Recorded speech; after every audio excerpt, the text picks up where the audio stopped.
सर्दियों की ठंडी रात थी। हवाओं में एक अजीब सी सिरहन थी, जैसे कोई पुराना राज धीरे धीरे जाग रहा हो। पूरा घर गहरी नींद में सो रहा था। रितु रसोई में खड़ी दूध गर्म कर रही थी। उसका पति अर्जुन एक सप्ताह के लिए बिजनेस ट्रिप पर गया हुआ था और घर में केवल वह, देव और उसकी सास माँ थी। रितु का मन बेचैन था। न जाने क्यों उसे अजीब सा महसूस हो रहा था।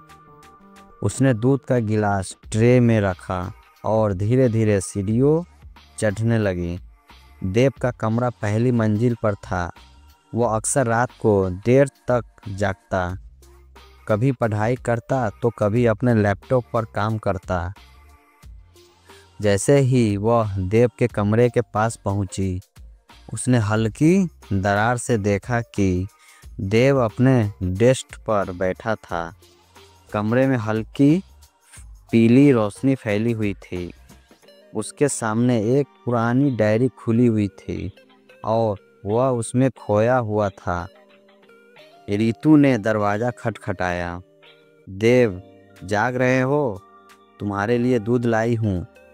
देव ने चौंक कर सिर उठाया। उसकी आंखों में नींद नहीं बल्कि गहरी सोच का असर था।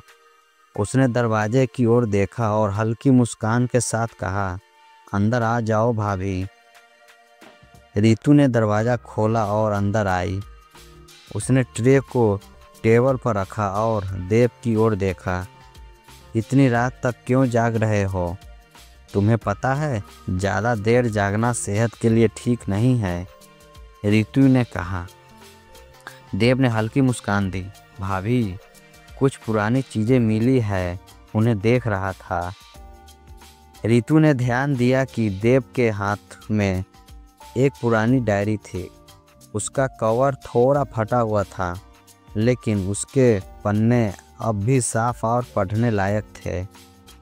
ये क्या है? रितु ने उत्सुकता से पूछा।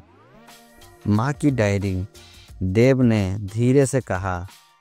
यह मुझे आज उनकी पुरानी अलमारी में मिली। इसमें कुछ ऐसी बातें लिखी है जिन्हें पढ़कर मुझे बहुत अजीब लग रहा है।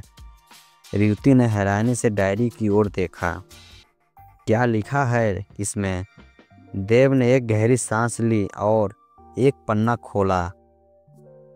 उसने वह पन्ना रितु की ओर बढ़ाया।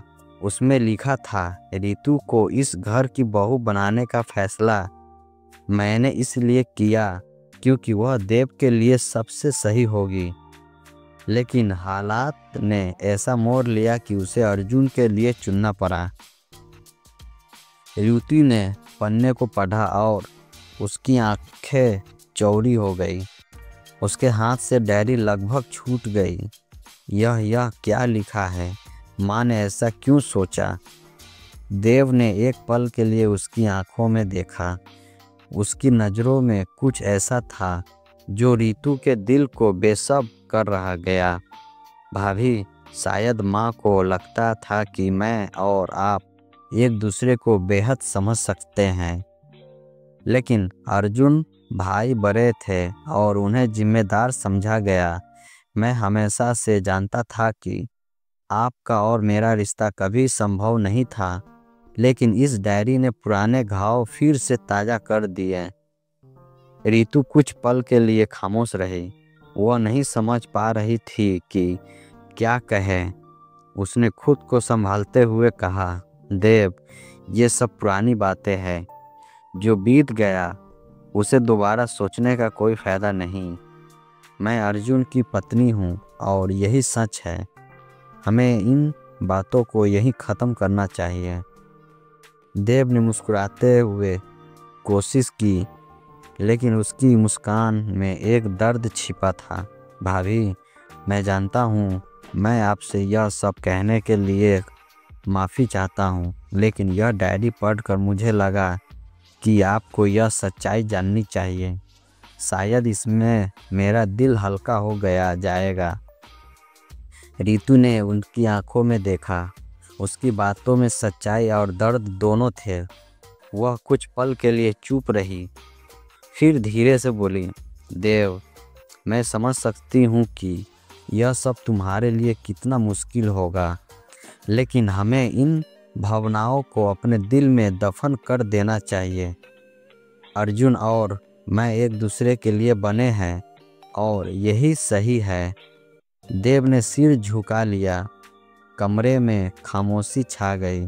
रेवती ने ट्रे उठाई और जाने के लिए मुड़ी, लेकिन उसके दिल में भी कुछ अनकही बातें थी जिन्हें वह खुद से भी छिपाने की कोशिश कर रही थी। रात के सन्नाटे में दोनों के दिलों में हलचल मची रही। खामोश दीवारों ने उसकी अनकही कहानी को अपने भीतर समेट लिया। अगले दिन सुबह रितु अपने रोजमार्ग के कामों में व्यस्त थी, लेकिन रात की बातें उसके दिमाग में घूम रही थी। देव भी अजीब सा शांत हो गया था। सासू माँ ने रितु को बुलाकर कहा, बेटा, देव का ध्यान रखना। वह कुछ दिनों से परेशान लग रहा है, शायद अपने करियर को लेकर निश्चित है। रितु ने हामी भरी, लेकिन वह जानती थी कि देव की परेशानी करियर से नहीं बल्कि उन भावनाओं से जुड़ी है जो अब दबाई नहीं जा सकती थी। उस रात जब पूरा घर सो रहा था, देव ने रितु को संदेश भेजा, भाभी, मुझे आपसे कुछ बातें करनी है, क्या आप मेरी बात सुन सकती हैं? रितु ने कुछ देर तक संदेश को पढ़ा और फिर जवाब दिया, देव, जो बात जरूरी है उसे कल कह सकते हैं, लेकिन याद रखना, हमें अपनी सीमाओं का ध्यान रखना होगा। देव ने जवाब नहीं दिया, लेकिन उसके दिल में कई सवाल उठ रहे थे। क्या वह इस खिंचाव को हमेशा के लिए अनदेखा कर सकता था? क्या रितु इस सच को अपने दिल से पूरी तरह से मिटा पाएगी? दोनों ने कभी अपनी भावनाओं को शब्द नहीं दिए, लेकिन उसके बीच की खामोशी एक अनकही प्रेम कहानी थी। रितु ने अपने कर्तव्य को चुना और देव ने अपने दिल की बातें को हमेशा के लिए दफन कर दिया।